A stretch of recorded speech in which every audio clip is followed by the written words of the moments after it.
Thank you for turning to 10, your news leader. 10 News Conference with Gene Valicenti continues right now. Meet the mayors. That's where the heavy lifting is done. Fill my pothole, collect my garbage.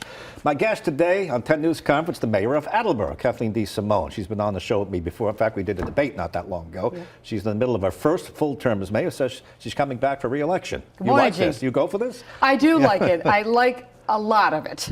Yeah. Not all of it, but most of it, yes. I remember that debate. That was a pretty... yes, it was good. There were 4 of us. Spirited debate we had over here, and then I had you in after you once, and now we're having you back. You're in the middle of your term. Yes. So you got a ways to go. Let's just get to stuff that's been in the news, including this. You want to call it a water crisis?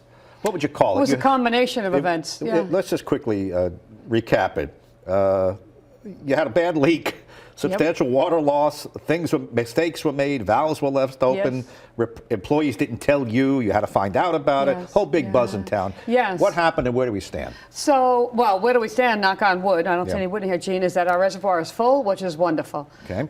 So this whole thing started last summer when we began a process which is called blending due to high levels of manganese in our water supply. Yeah. Long story short, there was a valve issue. More water was coming through than we had originally understood, and because it was more than we needed, some of it went over the dam and downstream. That mistake was corrected after about 7 weeks, so that was bad enough. But what followed, again, and people don't want to hear this, what followed was a significant and historic drought. So it's one thing to have these issues and mistakes happen, and then we got slammed with a long-term drought that lasted until early in the new year. Thankfully, the drought has ended. We're back at a normal status. The water boss is out? Yes, we have a new water superintendent. His name is Dennis Morton. He's been on the job, I think, 6 weeks. Very happy to have Dennis. There's a lot to do. And it says you apologized to the constituents. It wasn't you who left the valve on. No, but at the end of the day, you know what I mean? I mean, the public is still owed an apology. They still deserved better, you know what I mean? Although it wasn't the only source of the problem. Again, it was a significant drought. It shouldn't have happened. All right, let's talk about some bright things. I was in your town. You know, I'm off on that commercial strip over there. Yes. You have a new Wayfair furniture store came in. Yes, I went there last week. It just opened last week. The place was hopping. They're in the South Attleboro Plaza. Happy to have them. Yeah, and then that's full. That whole area, you know, there's store after store after store. South Attleboro has long been the city's economic hub. Yeah. There's so much business there, restaurants, and they're continuing to grow. But everything's good until you get up to the mall. That's, I don't, that's a tough one. What happens? Everything's bustling on this south end. You go north. That mall looks sad. So the mall how long is Macy's? I mean, you know. The mall is in North Attleboro, so it's not in our jurisdiction. I know it's not, but it's your commercial strip there. And it's sad, but it's not an uncommon problem across the country, right? Malls are kind of dying a slow death, but yet there are some places that have found a way to revitalize and renovate them. I personally, again, it's not my jurisdiction, I think it'd be a great place for some really nice condos. You could literally create housing and a community in the same building, but I don't know what's happening there, just for the record. You're right, you cross the town line, but that strip is one big strip. And the southern end is bustling, bustling, restaurants, everything, car dealerships. You get to the north end, not so much. I hope they can solve the problem, though. I hope they can solve that problem, figure out a way forward. I asked you during the break, how do you get along with the governor when you see her? I haven't She's got a plate full. Yeah, I haven't seen Governor Healy in a while, but I think we have a good relationship. But yes, she is very busy, has a lot going on. But she's been to Attleboro once, and then the lieutenant governor came down. So I think our relationship with the state in general is good. Well, she's getting hammered for spending billions on migrants and hotels and shelters and money. And, you know, look, that's the governor. It's a statewide issue. But in your town, you have some of those little issues that spill over. Of course. Look, right? You have migrants. You have ICE maybe coming in. Go ahead. So I'm sure we do. I think every municipality across the country, certainly in the Commonwealth, has these issues. And is ICE around? I've heard kind of indirect information, but I have no idea. They don't have to tell me when they're coming or what they're doing. As you know, the enforcement of immigration law is a federal matter. Yes. I may be one of the few mayors who have literally worked for the Immigration Service. I spent 4 years in the trial court of the Boston Immigration Service, back when it was the Immigration and Naturalization Service.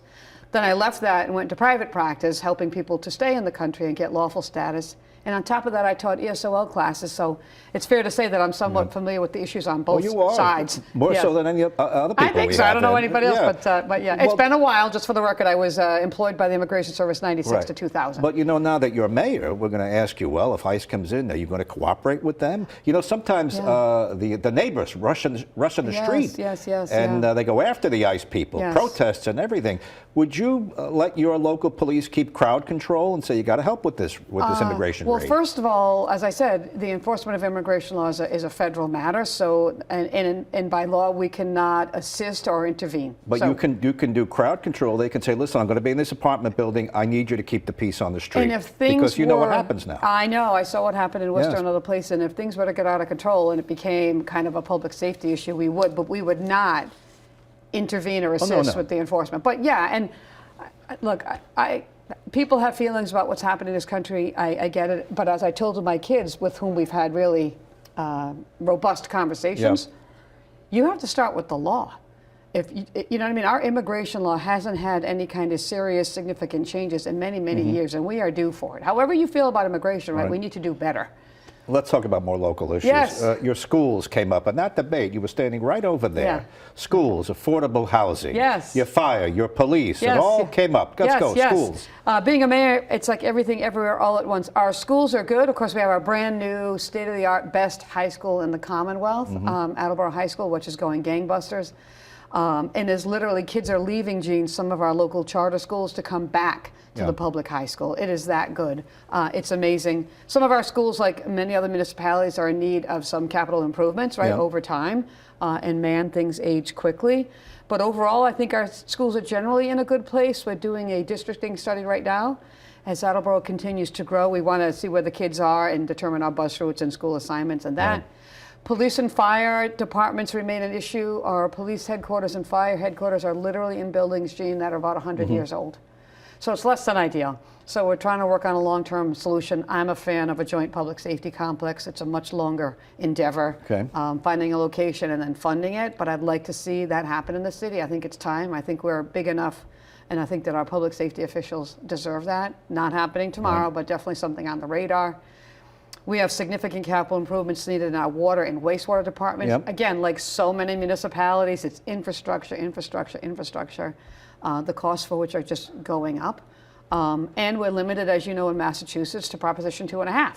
So as costs go up, you know, our hands are still somewhat tied by Prop 2.5. So those challenges remain. Affordable housing also came up during the debate. Yes. And that's a challenge in every community. It is a challenge. I'm a big proponent. When I took office, I inherited 4 empty public buildings. I would say government's not always good in the field of real estate.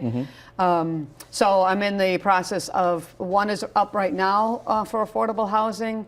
One we just sold for use possibly as like a visitor center. It's a historic building. I'm trying to get another school up for low-income family housing. It happens to be in a very nice residential neighborhood. And one of the other schools that I inherited is actually under development right now with a company who's going to build affordable housing there too. So, how are your relationships with the council? Pretty good. You know, it's 11. They're 11 elected. Every mayor says that. Yeah, pretty good. You know. It's hard. It's hard, right? It's hard. Obviously, their duties are different than mine. I think we get along well. The council was very supportive of significant initiatives that we passed this year in the city.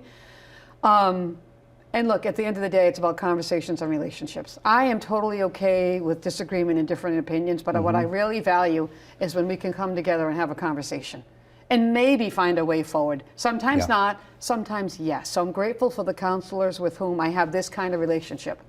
We sit down. I just called somebody the other day. I'm like, you know, just be straight with me. Where are you? And if you're not where I am, I'm going to try to persuade you. But at the end of the day, like, it is what it is. It's all good. So just 30 seconds on your relationship with the unions. Generally good. Job? Yes. When I took office, most of the union contracts were up for negotiation. So I think we're in a very good place at the moment, particularly with our public safety unions. The teachers' contracts are coming up next year. That's always a delicate balance. And it gets harder as our costs go up, particularly health insurance. You know, it's going to get a little tricky, but we do the best that we can with what we have. So at the moment, I would say it's good. And then finally, 30 seconds. You want to be reelected. What are you going to point to? Here's my crowning achievement. Oh, my goodness, when it's time. Just give me one. Oh, Point boy. to something. This is number one. As I said, I think selling some unused properties that the city was sitting Okay. on to try to get greater value. But I'd like to say, without bragging, there's been a lot of things that I've done. Some have been kind of in-house, not so sexy, improving our technology in Right. City Hall, improving our operations. I'm a big fan of process, trying to make things smoother and easier and more cost-effective and efficient. Yeah. But that's not the sexy stuff, you know? I know. So. Come to Attleboro, drink the water, and shop. Yes, it's all good. Come on down. Stores. We're open for business. Well, Mayor, thanks. It's nice to catch up with Gene, you. always a pleasure. You're a pro. We'll have you again, and as maybe opponents as they come, everybody will be heard. Let's come. Let's go. Thanks, Mayor. Thanks, Gene.